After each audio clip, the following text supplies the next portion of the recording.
Steering development scheme ని launch చేశారు. ప్రజలకి 20 ఆడగొర్రెల్ని ఒక మగ గొర్రెని ఇచ్చారు. దీనికి 5,000 కోట్ల బడ్జెట్ ని పెట్టుకున్నారు. అక్కడ స్కామ్ ఏం జరిగింది? తన రాజ్యంలో ఉన్న ప్రజల్లో ఎవరికి ఈ గొర్రెలు ఇచ్చారో తెలియదు. రికార్డ్స్ లేవు.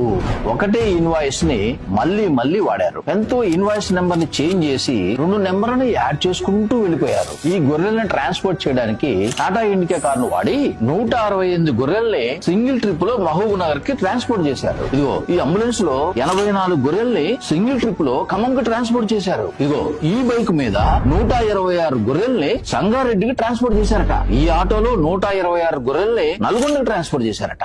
ఎలా కనిపిస్తున్నారో వీళ్ళకి?